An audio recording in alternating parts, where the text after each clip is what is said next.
Hi, my name is Bogdan Marin. I'm here to bring you the Simutec videos. This will be the Simutec demonstration and video for level 2.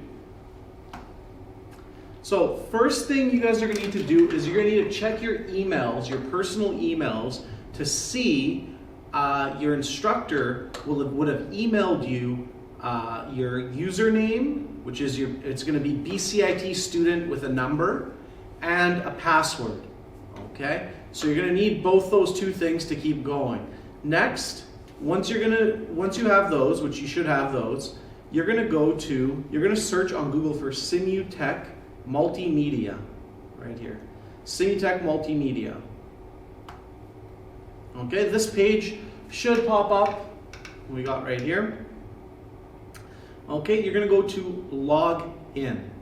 Now, that code that you had, BCIT student 407, and you're gonna have a different one, and you're gonna have a password. I want to remind you guys that your passwords are gonna be different from one another, obviously, as well as sometimes the 0 and a capital O will appear to be the same, but they're actually different. So we had some issues with one of the instructors. We were punching on his laptop for a couple minutes trying to find the right one. So if you have a capital O and a 0, they might be interchanged, so make sure you try both, or just copy and paste off the link the instructor gives you. Okay, so anyway, so once you have those two, you're gonna need to sign in, as you see me doing right here. And then you're gonna have your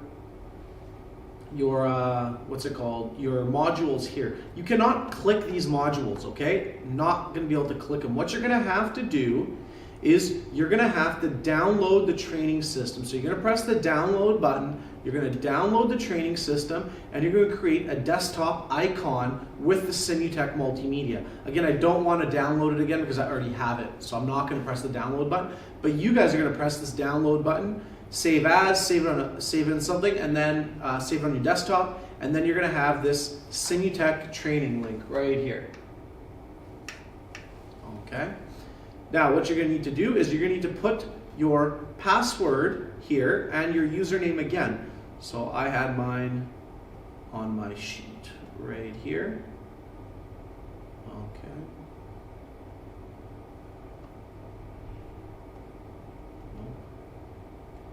I have to recopy it. Copy. Paste.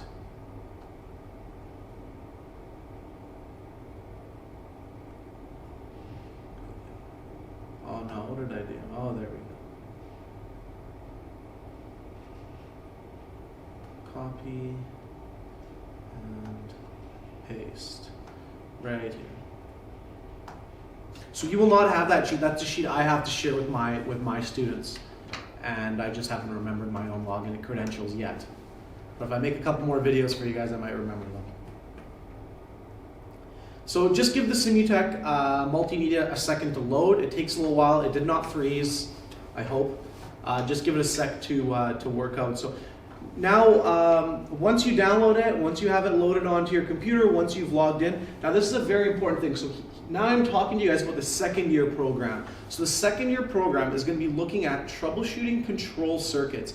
This is the level 1.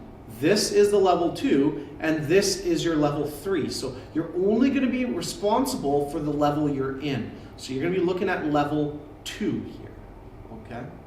So we'll go launch level 2. Okay. Now everyone's going to ask me, where's the marks, Bob? Which ones are the ones for marks? Well, the ones for marks are going to be at the bottom here. So, troubleshooting door lock, start troubleshooting. Okay.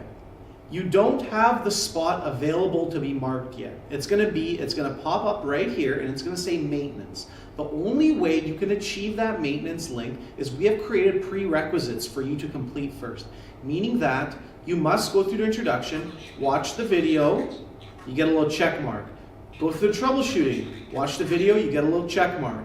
Finding control circuits, faults, get a little check mark. Then your practice exercises, you're going to get little check marks when you complete them. Okay, so let me show you how to complete one of these practice exercises and to help you go through it.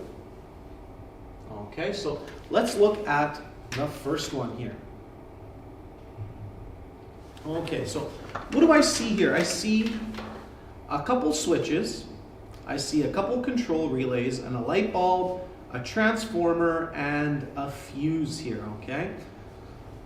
So if you don't know exactly what's going on,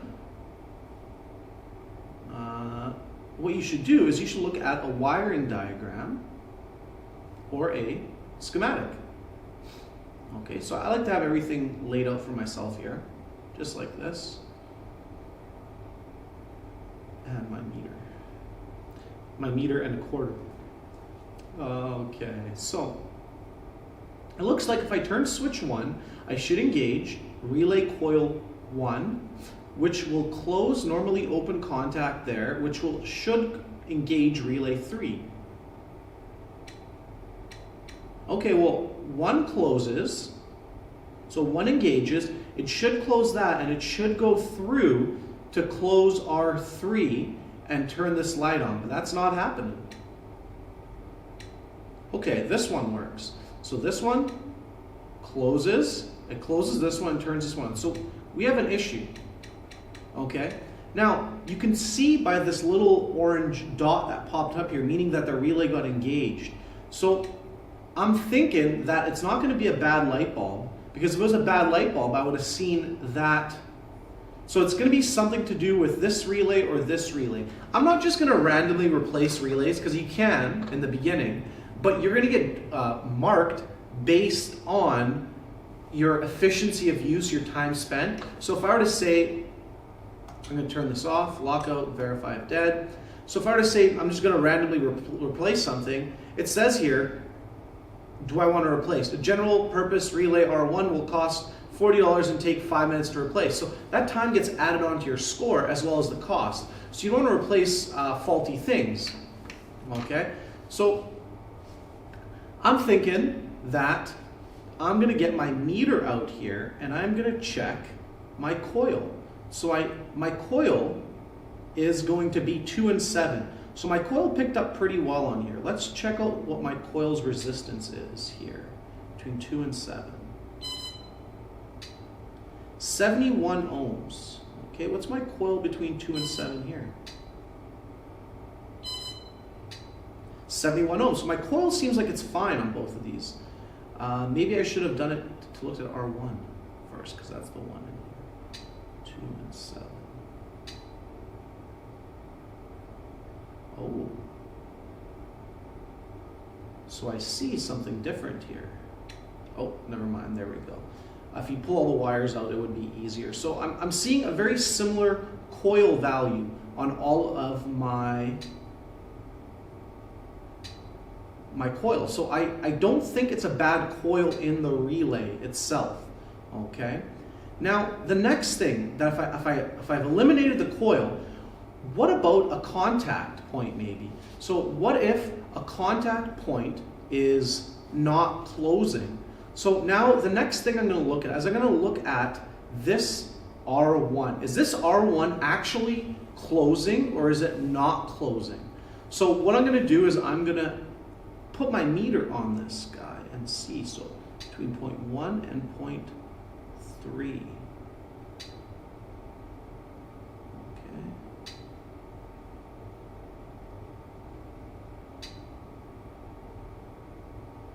Okay, so let's change the setting to voltage, don't show again.